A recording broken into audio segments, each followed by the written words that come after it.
খালি হাতে এসেছিলাম, খালি হাতেই যাব। ভাবিনি এই জীবনে এত কষ্ট পাবো। বন্ধু বলো, বান্ধবী বলো, কেউ আপন নয়। ক্ষণিকের জীবনে সবই অভিনয়। তো হ্যালো এভরিওয়ান, আসসালামু আলাইকুম। কেমন আছো সবাই? আশা করি ভালো আছো। আল্লাহর রহমতে আমরা অনেক অনেক ভালো আছি। আজকে তোমাদের সাথে আমার জীবনের কিছু সত্য কথা শেয়ার করবো, যেগুলো শুনলে তোমরাও শিক্ষা পাবে। বন্ধু বান্ধবী কখনোই এগুলো বিশ্বাস করবে না। আজকে আমার ভিডিওতে আমি তোমাদেরকে এমন কিছু মানুষকে দেখাবো যারা কিনা আমার স্বামীর কলিজা আঘাত মারছে। সব সময় আমার স্বামী ওদের বিপদ আপদে পাশে ছিল, কিন্তু তারা কী করছে জানেন? শেষে আমার স্বামীর কলিজা আঘাত মারছে, গায়ে দিছে, কলিজাটা ওর পচায় এলাইছে।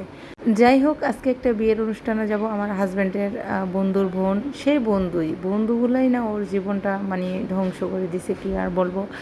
যাই হোক, তখন সবাই মুখোশের আড়ালে যে তাদের মনের ভিতরে এমন কিছু ছিল জানতামই না। সবার সাথে খুব ভালো ব্যবহার করছে, সবাই খুব হাসি খুশি ছিল, ভাল লাগছে। এই সময়গুলোর কথা মনে পড়তেছে এখন। আরও 1 বছর আগের কথা, গেছেবার এমন দিনের কথা। এই ভিডিওটা অনেক দিন আগের, যদি আমি এটা ফেসবুকে আপলোড করে ফেলছি, ইউটিউবে আমি 1 বছর পর আপলোড দিতেছি।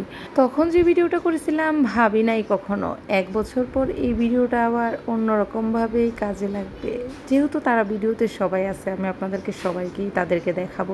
আমি জানি না কোনো একদিন তারা এই ভিডিওটা দেখতে পায় কিনা। এই যে দেখেন, এই যে একটা বন্ধু, ওনার স্ত্রী বাচ্চারাও আছে। এই যে এরা না আমার হাজব্যান্ডের কাছ থেকে লক্ষ লক্ষ টাকা নিয়ে ব্যবসা করছে।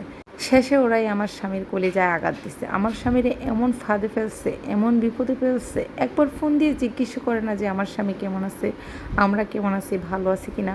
আলহামদুলিল্লাহ আমরা ভালো আছি, কিন্তু আগে থেকে একটু মানে আমার আগে অনেক টাকা পয়সা ছিল, অনেক ক্যাশ ছিল, অনেক কিছুই ছিল, সব কিছুই শেষ হয়ে গেছে। ওরা ইচ্ছাকৃতভাবে সব কিছু করছে, প্ল্যান করে সব কিছু শেষ করে দিয়েছে। যাই হোক, এখানে কিন্তু বর চলে আসছে, তো আমরা এখন খাওয়া দাওয়া করবো সবাই মিলে। সবার জন্য ওয়েট করতেছি। ওর আরও বন্ধুরা আসবে, সবাই মিলে এখন মানে গল্প করবো অনেকক্ষণ। সবার সাথে হাসি খুশি ছিলাম, ভালো লাগছে। এই যে ছেলেটা দেখতেছেন, এটা ওর একটা বন্ধুর ভাই আর কি। তো সবাই চেনে আমাকে পার্সোনালভাবে, সবার সাথে কথা হয়, দেখা হয়।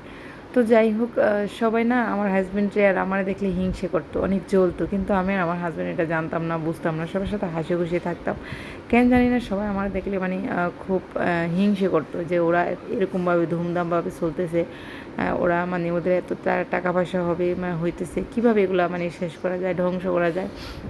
আসলে বন্ধু বান্ধবী এরা কখনোই কারো ভালো চায় না, এটা আমি বাস্তব প্রমাণ পেলাম। মানে আমি নিজেকে দিয়ে সবসময় আমি সবার মুখে শুনতাম বন্ধুরা ভালো চায় না, বান্ধবীরা কেউ ভালো চায় না।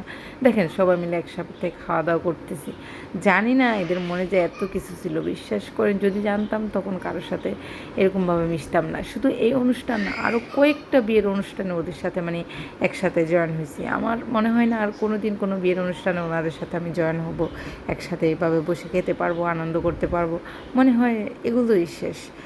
যাই হোক, দেখতেছেন সবাই মিলে খাওয়া দাওয়া করতেছি, মজা করতেছি। তখন কিন্তু আমি প্রেগনেন্সি, আমি কিন্তু জানতাম না, কারণ আমি তখন খাইতে পারি নাই। প্রথম ফার্স্ট এখানে গিয়ে আমি খাইতে পারি না। আমি বাসায় এসে অবাক হয়ে গেছি, আমি কেন খাইতে পারতেছি না, আমার ভিতরে অসুস্থতা কাজ করতেছে। কিন্তু মানে 1-1.5 মাস পরে আর কি আমি বুঝতে পারি যে আমি আবারও মা হতে চলেছি। যাই হোক, আলহামদুলিল্লাহ সবাই দোয়া করবেন। এখন তো আমার বেবি হয়ে গেছে, আমাকে আল্লাহ আরেকটা ছেলে দিছে, আমার আগে একটা ছেলে আছে, একটা মেয়ে আছে। সবাই দোয়া করবেন। বাচ্চাগুলো আমার ছোটো ছোটো আল্লাহ দিছে, ওদেরকে তো আমি ইচ্ছে করে আনি নাই, আল্লাহ দিছে যেহেতু এই জন্যে আসছে। তো সবাই দোয়া করবেন ওরা যেন বড় হতে পারে, মানুষের মতো মানুষ হয়। আমি এখন বর্তমানে যে সময়টা পার করতেছি, এই সময়টা আমি মানে পার করবো আমি কখনো ভাবি না। আল্লাহ যা করে ভালোর জন্যই করে, হয়তো বা মানুষগুলো চেনার জন্যই আল্লাহ এই দিনটা দিছে আমারে। খারাপ বলতে আমার মানে আমি বর্তমানে খুব ভালো চলতেছি আলহামদুলিল্লাহ, কিন্তু আমার যত টাকা পয়সা ক্যাশ মানে পুঁজি যা ছিল সব কিছু এই আমার হাজব্যান্ডের বন্ধুবান্ধবরা ফাঁদে ফেলে সব কিছু শেষ করেছে। যাই হোক, এই তো দেখতেছেন বউটা কিন্তু অনেক সুন্দর মাশাআল্লাহ। তো আপনাদের ভাইয়া বলতেছে ওর সাথে একটু ফটো তোলার জন্য, ভিডিও করার জন্য। আমি ফেসবুকে অনেক ভিডিও আপলোড দিয়েছি, অনেক ফটো আপলোড দিয়েছি ইউটিউবে ওর সাথে। তো অনেকে বলতেছে বউটা কালো আটা ময়দা মেখে বউটাকে নাকি ফর্সা করা হয়েছে। আসলে এরকম না, বউটা কিন্তু অনেক সুন্দর, যদিও মানে আমার আমার মতোই সুন্দর। আমি নিজে সুন্দর বলতেছি না, আসলে আমি ন্যাচারাল সুন্দর যেটুকু আছে আলহামদুলিল্লাহ। আমি কোনো আটা ময়দা মানে মেকআপ টেকআপ মানি নাই। আমি জীবনে মেকআপ টেকআপ করি না, পার্লার জীবনেও আমি দেখি নাই, যাইও নাই। তবে আমি জানি না কোনো একদিন আমার পার্লারে যাওয়া হয় কি না। যাই হোক, তো বউ হাসতেছে, বউয়ের কিন্তু খালাতো ভাইয়ের সাথে বিয়ে হইতেছে।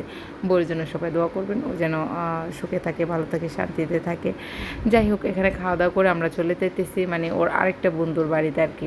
সবাই মিলে এখানে খাওয়া দাওয়া শেষ করছি। খাওয়া দাওয়া শেষ করে হয়ে যাইতেছি। দেখেন সবাই মিলে কি হাসি খুশি ছিলাম, আর এই হাসি খুশি মুহূর্তটাই কিন্তু একটা সময় মানে বিষাক্ত হয়ে যায়। সবাই এত মানে তাদের মনে যে এত হিংসে ছিল, তাদের মনে এত জ্বালা পড়া ছিল, আসলে বুঝতেই পারিনি। এই যে দেখেন বোরকা পরা একজন আছে, সবাই মিলে মানে কী যে করলো, আমি এগুলো ভাবলেও আমার এখন কলিজারা ফাইটা যায় যে তখনকার সময়টা কি সুন্দর ছিল, সবাই মিলে একসাথে ছিলাম, ভালো ছিলাম, সুখী ছিলাম। কেন এই দিনগুলো আইলো আমি বুঝতে পারি না।